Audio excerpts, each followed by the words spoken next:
Hello, this is Julian with Coffee Reviews, and today we'll be reviewing the Finca Cruz Loma wash processed Ecuador from Shoebox Coffee Roasters. And there's the bag right there.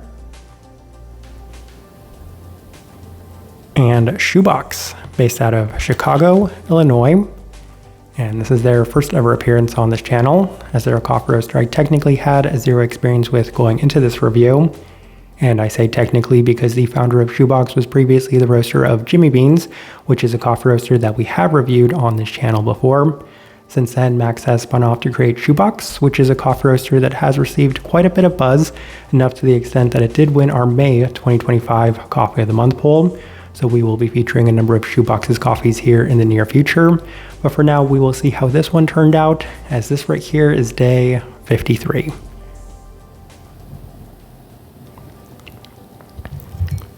And recipe we went with for this coffee was Shoebox's recipe, which is a 16.67 to 1 water to coffee ratio, brewed at 92 degrees Celsius, about 197 degrees Fahrenheit. And I like this one best through the V60, which indicates a more medium fine grind. Roast profile for this coffee. So this one right here, and this is a little bit of an important note, was roasted on March 19th, and we were informed that some of the coffees that Shoebox did roast on March 19th turned out a little bit lighter than they were expecting them to. So this one, generally speaking, was probably going to be on the very light side of things, but I feel like this one turned out even lighter than that. It's something that we might go into a little bit more with the next coffee that we are reviewing for Shoebox, but for right now, this one I would say is on the very light side of things by most standards and metrics. With all that out of the way, let's go ahead and start discussing this coffee. Day 21, first impression through the V60, and there were definitely some mixed results with this one, as it had a higher than expected level of red fruit qualities and a heavier than normal expected sense for a washed Ecuadorian coffee, especially for a gesha. In addition to that, there was just a heavier processed feel overall with a notable grainy quality to it. Not necessarily an overly clean first impression, so it was just an okay start, and I think it is worth noting that we have reviewed a number of Gala Morales' geshas in the past, and they do seem to fall along the same trend of not necessarily feeling like the cleanest coffee out there. And this one, even with it being a washed gesha, didn't feel that way either, but outside of that, I think the grainy quality was a dead giveaway about just how light this coffee was. This is the day 21 mark. We were informed to wait 3 weeks, and I felt like this coffee was nowhere near ready to be brewed, but it was something that was even more apparent with the other coffee that we're going to discuss. But let's go ahead and move on, as on day 24 we opted for the Chemex, and there were more mixed results as there was a lot of graininess this time around, with the listed cherry aspect being the most abundant quality once again, reminiscent of what I would describe as being cherry cereal, especially given the very strong grainy quality to this coffee. There are some traces of peach in the cool down, but once again it's just been okay as of this moment. Day 27 through the UFO brewer, and this was a recipe for disaster in a lot of ways, given that we were still working with this coffee roaster for the first time and we were still trying to figure out the UFO brewer. And interestingly enough, despite the fact that those were two things that was going on simultaneously, this was the best it had been to this point, mostly because there was significantly less of the graininess.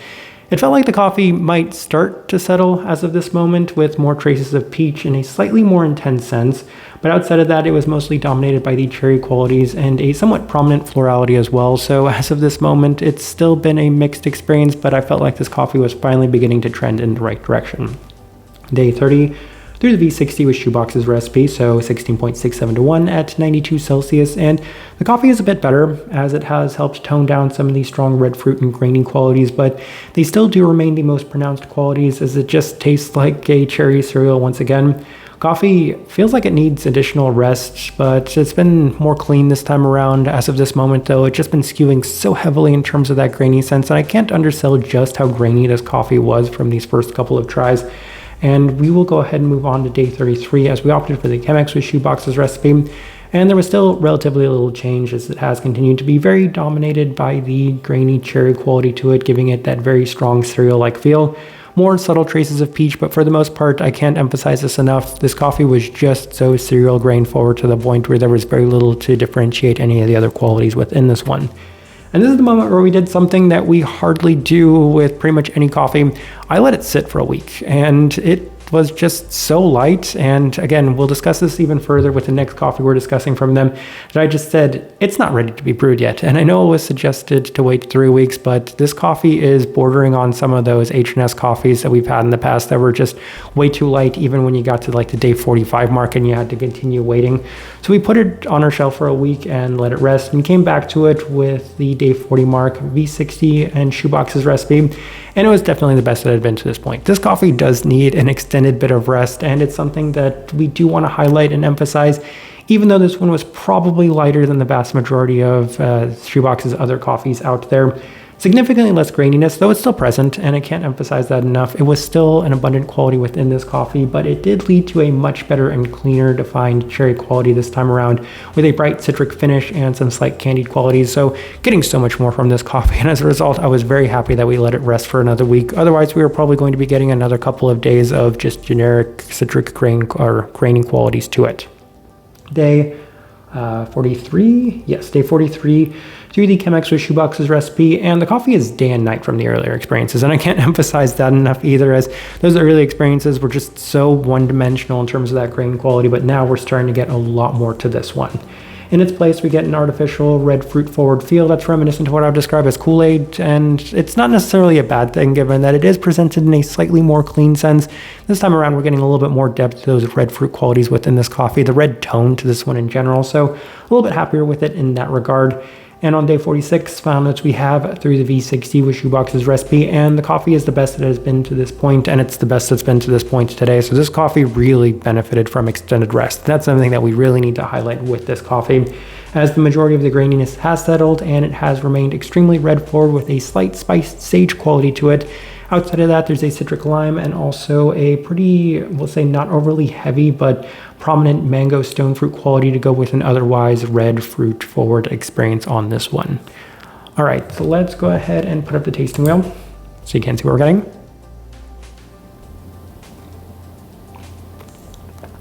And we have a handful of level 4s.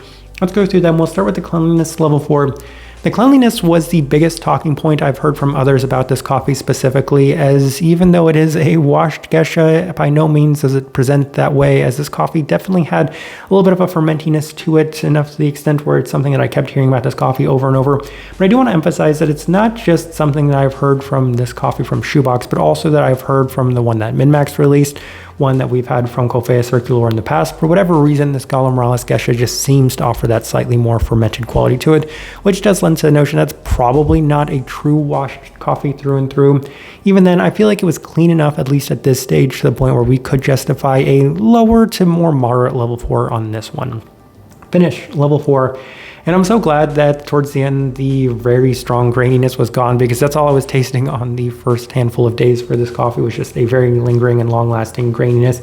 But this time around, there's much better depth to it, so I can get a little bit more of those stone fruits to it, and as a result, it led to a much more interesting finish on this coffee. Sweetness, level 4. I feel like the hidden sweetness to this coffee does come through with much more time, as on the earlier days I said this coffee definitely is lacking sweetness as well. So this is one of those coffees in the same way where H&S seems to open up the more you allow it to rest. This coffee seemed to go along those same lines as well, as it opened up in terms of the overall sweetness to it. And I can enjoy it did have a very slight candied sweetness, but for the most part it was coming a little bit more in a fruit-like sense. So level 4, where we opted to put that. Berry fruit, level 4, that's the cherry. The cherry was so abundant, so prominent throughout the entirety of this coffee that we didn't need to make it the focal point of discussing throughout the entirety of it. So berry fruit, highest scoring fruit quality, and any other quality outside of the senses within this one. So level 4, where we opted to put that. Handful of level 3s, we will start with the acidity level 3. And oftentimes when it comes to coffees that are this light, you can feel a very subdued acidity, a very subdued brightness, which is a very common trend for so many of H&S's coffees, and very much in line with what we experienced on this coffee. Subdued. There is a little bit of that citric brightness to it. We are getting a little bit of that lime zest. I think they have something along the lines of that. I've been curious ever since we started this review. Lime zest makes a lot of sense. And then the cherry candy, which makes a lot of sense that we got that candied sweetness to it. So level 3, where we opted to put that. Plurality, level 3. And given that there's a very red theme to this coffee, I can see something reminiscent of a hibiscus. I did mention that there's a spiced sage quality, which is why the spice is also there at level 3. And it did give this coffee a little bit of depth, but that that continues to go along the lines of this coffee not necessarily being the cleanest, and I feel like those were maybe some unintended consequences of this coffee. Citrus fruit, level 3. The lime quality to it is also a little bit more subdued. There's definitely plenty of those citric qualities within this coffee, but maybe not necessarily to the extent as I might have thought going into it. It's one of the big 3 descriptors that they did have for this coffee, but not quite as prominent as I might have expected. And then one of the biggest things and most interesting things to me is the stone fruit there at the level 3 mark. That was probably the biggest selling point to me on this coffee, outside of it being a Golem Ross gesha, was the hope that there would be a lot of peachy qualities to it.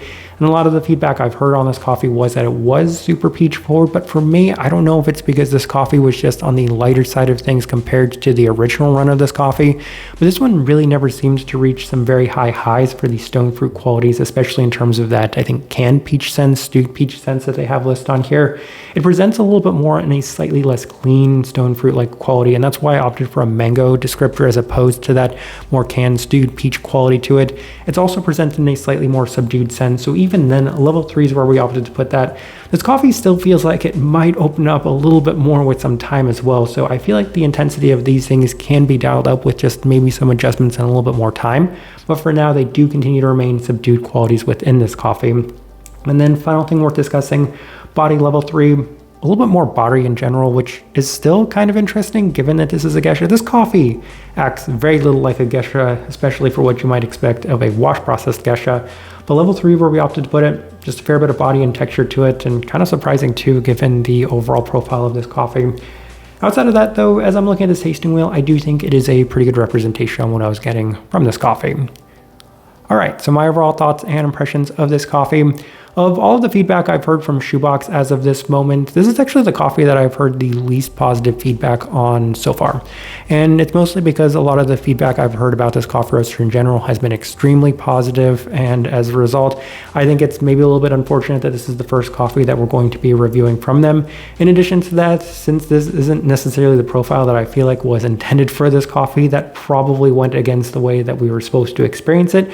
So for a number of reasons, I don't necessarily want to say that this is a throwout review, but in a lot of ways it kind of is, because I don't think this is indicative of what Shoebox is capable of or what this coffee is also capable of. So as a result, it wasn't necessarily my favorite experience, but at the same time, I really haven't had a lot of positive experiences with this specific coffee in the past. The Golem Ross in general, I've had samples of it from Ilsa as well, not necessarily my favorite, and the one we had from Coffea Circular, also not necessarily my favorite. So this coffee in general just doesn't necessarily seem to be my favorite. And for a first try from a coffee roaster, having it be this, we'll say, tricky to work with right from the onset, I don't think that that necessarily did it any favors. But even then, it's going to be interesting to see where the other coffees that we do review from Shoebox goes from here.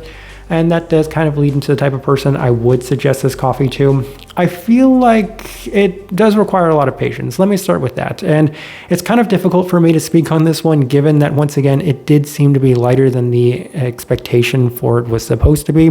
And as a result, I want to say, if you do like your super, super light coffees, and that's the first place I want to start with this one, because it does require a lot of patience and does require a fair bit of tinkering to get this one to really open up to the extent where it is in line with a lot of the listed descriptors that they do have.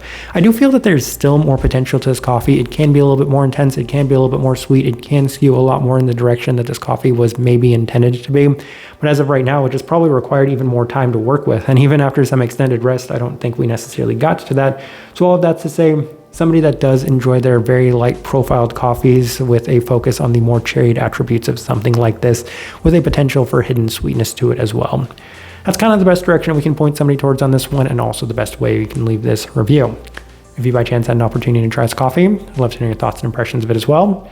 If you're enjoying the content, give this video a like, subscribe if you're not already subscribed.